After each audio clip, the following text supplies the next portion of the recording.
So tell me how things have transpired, like when it first happened, how it went, and how it's gone since then. So when this first kind of came, I knew who he was because I had seen him, because we only have one laundry room directly under his unit. So I knew who he was. When this all happened, I literally lost my mind because my kid and I are literally like not, we're right here. There's nowhere to go. I had no idea what he would possibly do to my own daughter. Mm-hmm. I had no idea what would happen if if she was out playing and something happened. Mm-hmm. We stay home. We don't hardly leave the house. If we do have to leave, she goes with me. She goes everywhere I go. I don't ever leave her home alone because I am too afraid of something happening to her. So from when the bust happened, I believe it happened early in the morning, correct? Yep. Okay. And it was a big to-do. They took everything out, everything like that. How long after he was busted did you see him on the property again?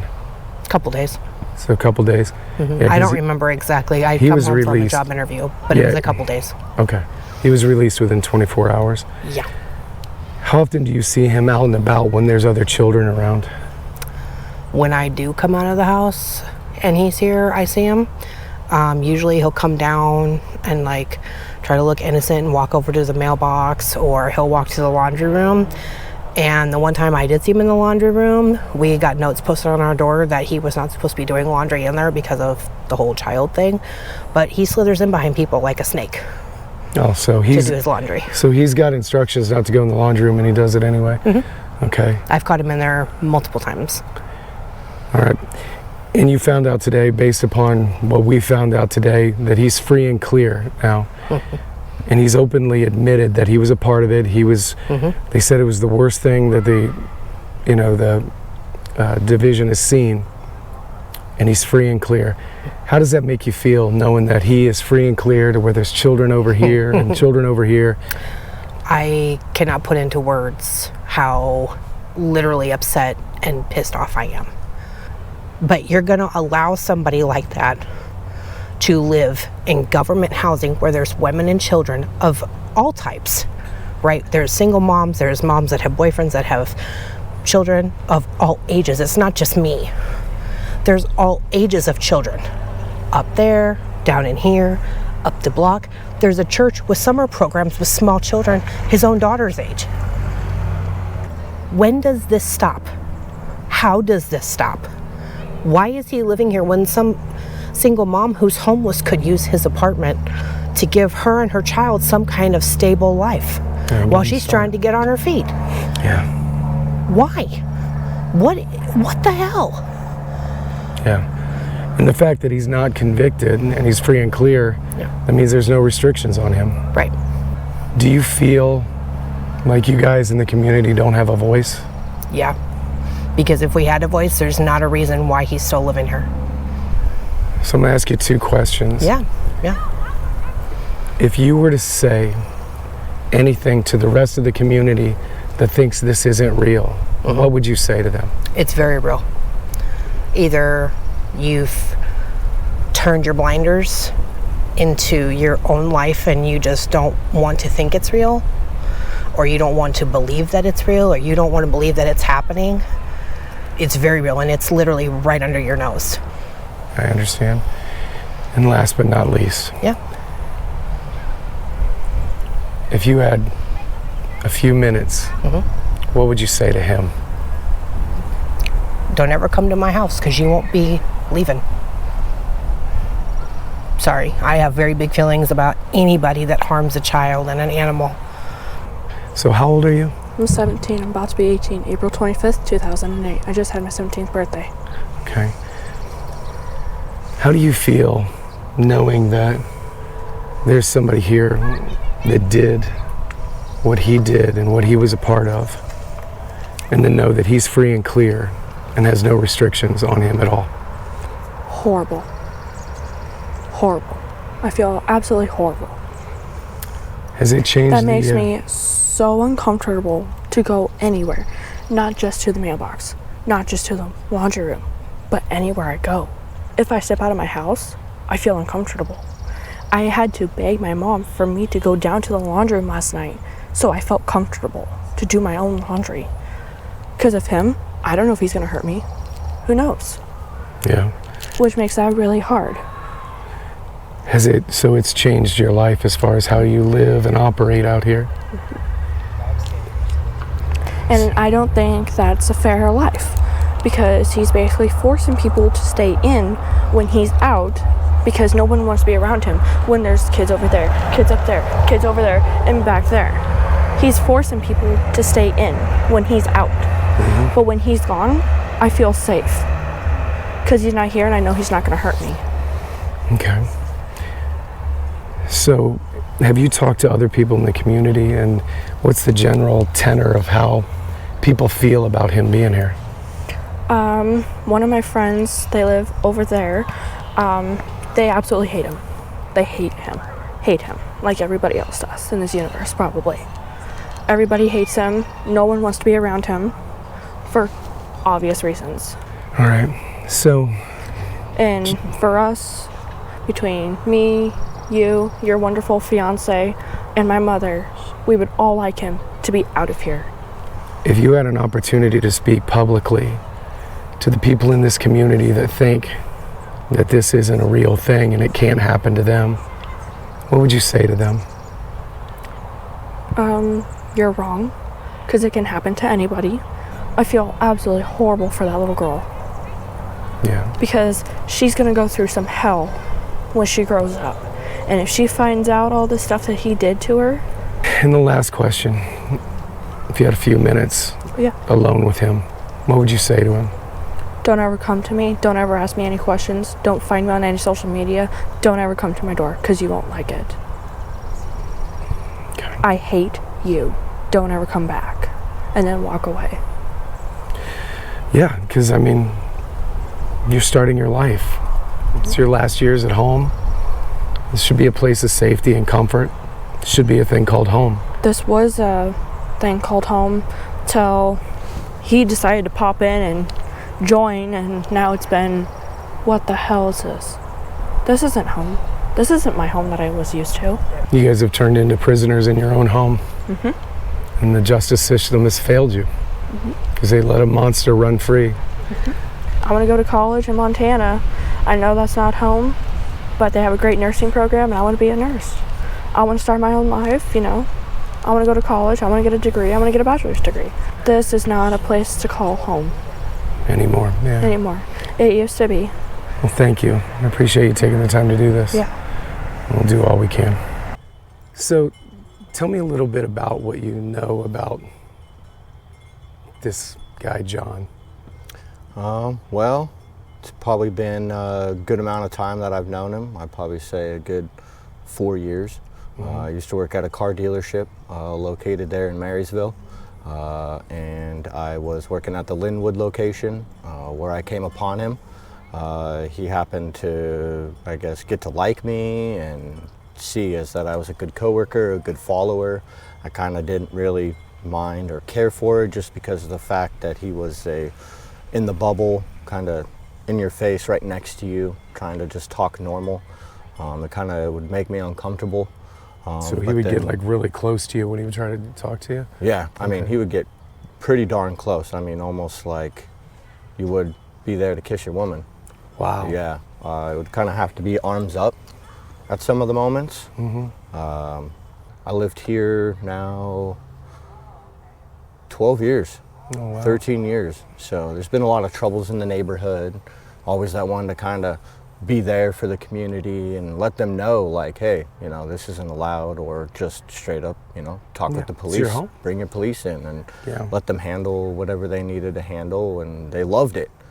They got to know you as a community partner, you know, even no matter what way you called in.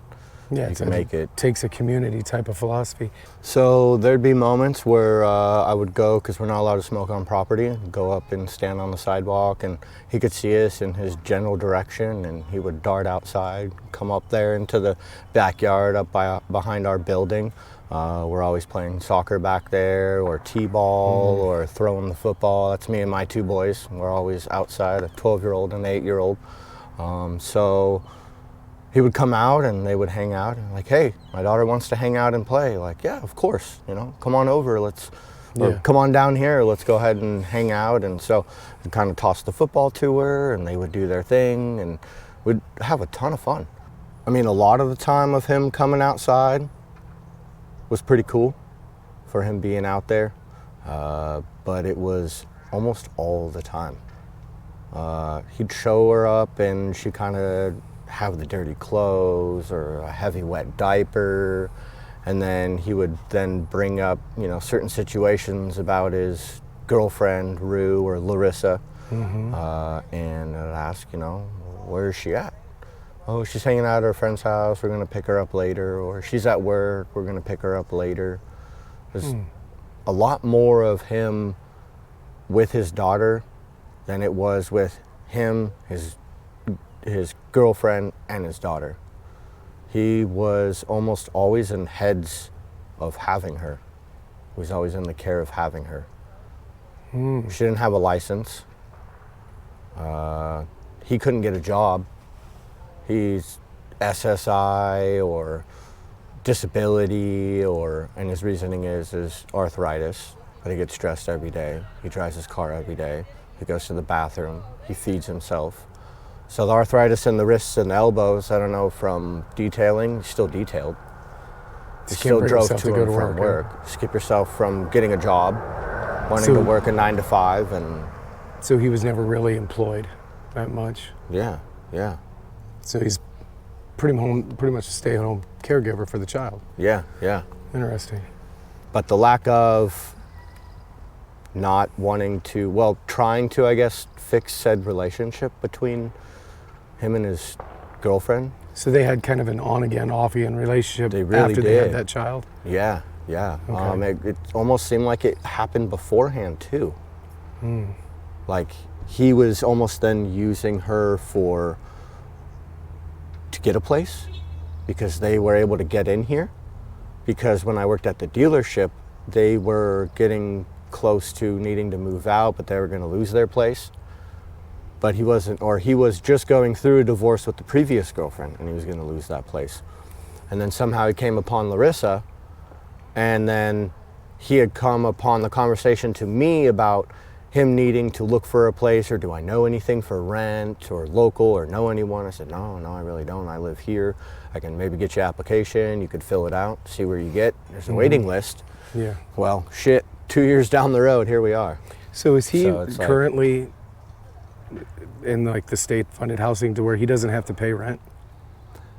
I mean, depends on what your income is. So if he has SSI and he gets $300, $400 a month, they'll cut that and they'll base it 30%. So they'll make him pay $50, $80, and then they'll pay you your PUD, $30, $35 to pay your PUD to keep your electricity on, because it costs more to reinstate it in your name and pay the bill on top.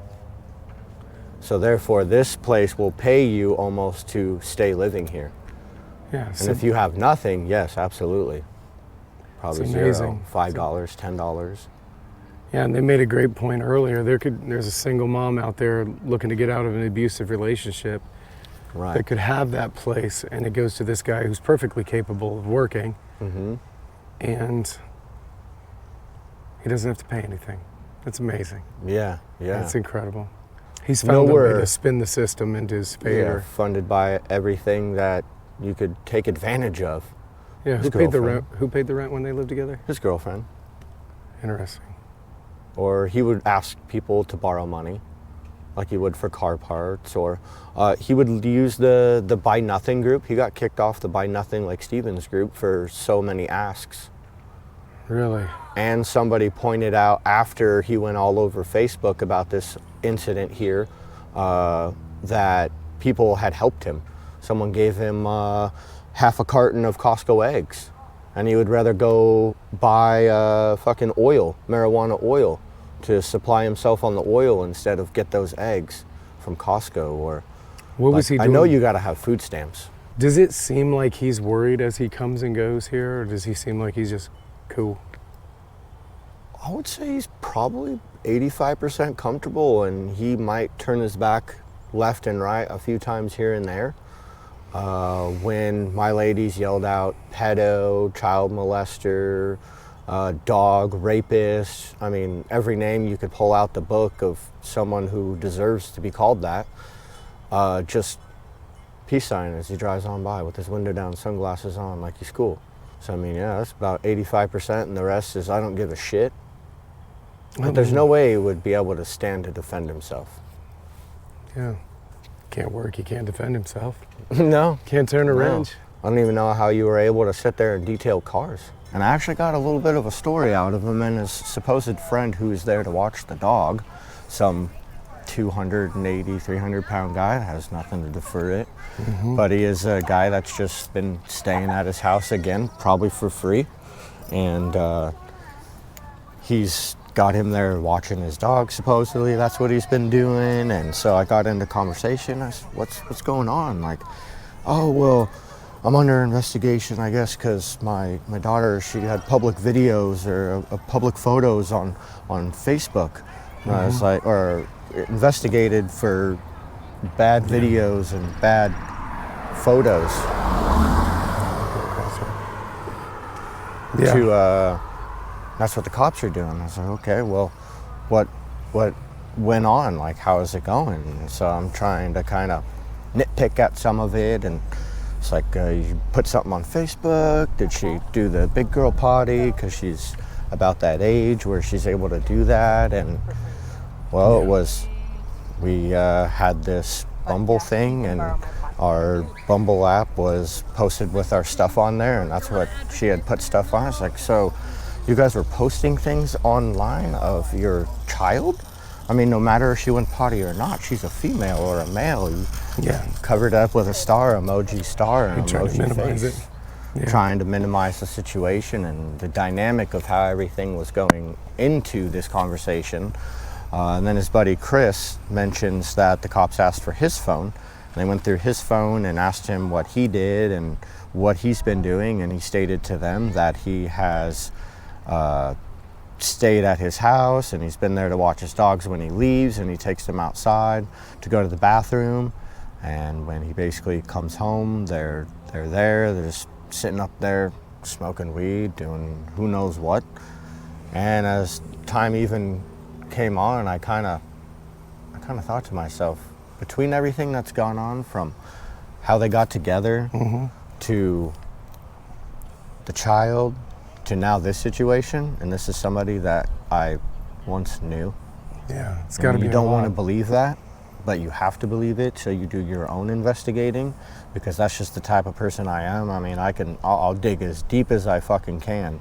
Lived here on the property since 2020, and I moved into the one bedroom over here a little over 2 years ago, and started out with, like, you know, cordial hello in passing, and then it turned into getting scared awake multiple times a night pretty regularly with them fist fighting, and Him and her? yeah, getting blackout drunk and hearing that baby crying and hearing the dogs barking all the time, and, like, you know, it's been an odd 2 years of just, like, you know, wondering, you know, what's going to happen to the kid, and then, you know, God forbid, you know, what happened to that small dog or what's going on. And it's weird because, like, a little over a year ago, they had a really big fight, and it took like 7 cops to hold him down, and then they arrested the girlfriend, and of course nothing happened to him.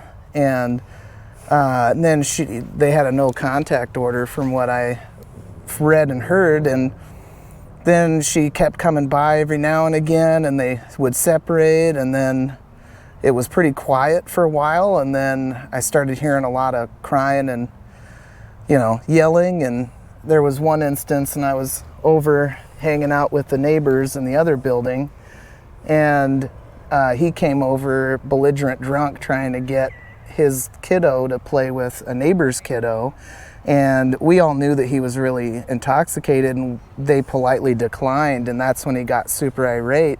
And then the little girl tripped and fell, and he just grabbed her and just started dragging her, and I'm like, bro, what are you doing? Like, that's a kid.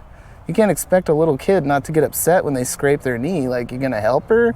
And he was just saying really aggressive things under his breath, and it didn't sit right with me, so me and the neighbors called in for a welfare check, and we never knew what happened of it. And then one day I come home from work and I'm on the phone with my best friend. We do our video calls every night just because we both work too much, and all of a sudden I get a text from the neighbors, hey, check your Ring camera, what's all the cops doing? And I go and check, and they got the big guy that's not supposed to be there, that's there all the time, pulled out aside, and they had like 5 or 6 different units, and then I think it went up to like 8 different police units, and it was all cased. It was really weird, and I kept watching the video footage, and I didn't catch much on audio, but they kept bringing all this shit in and out of the apartment, and then I found out the next day on the news what had happened,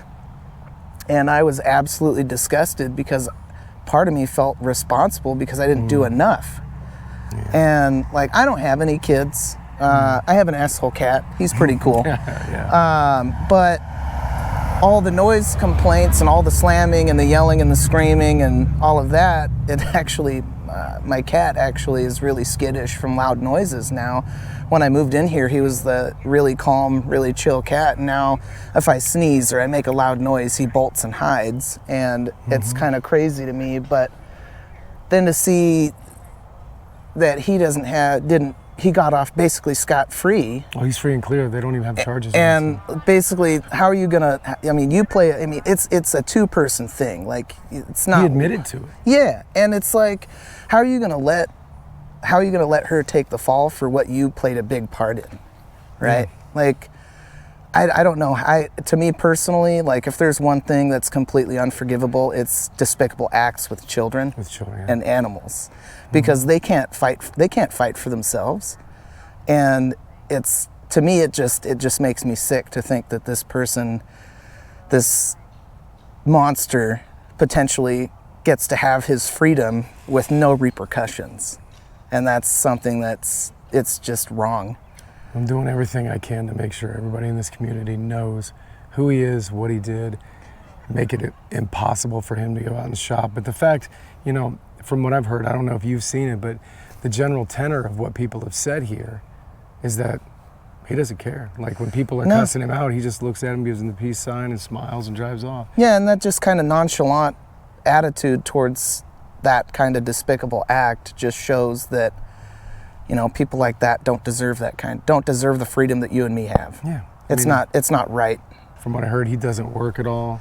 No, I've never seen this guy with a job. So they have a long history of abusing each other. Yeah, and God forbid, if they just got caught with this instance, who knows how long that trauma has been going on with that little girl.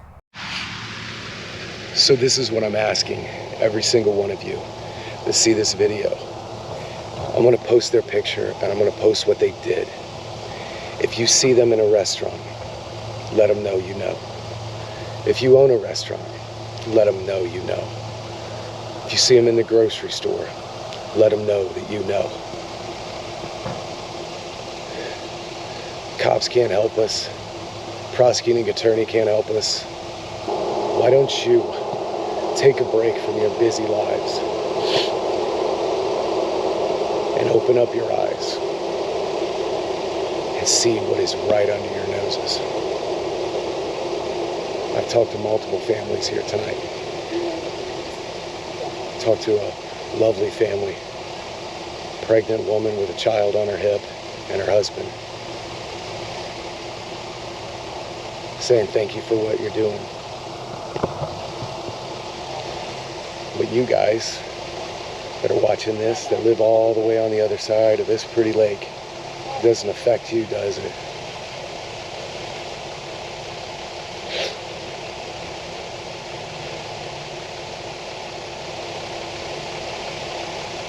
What are you gonna do when it does?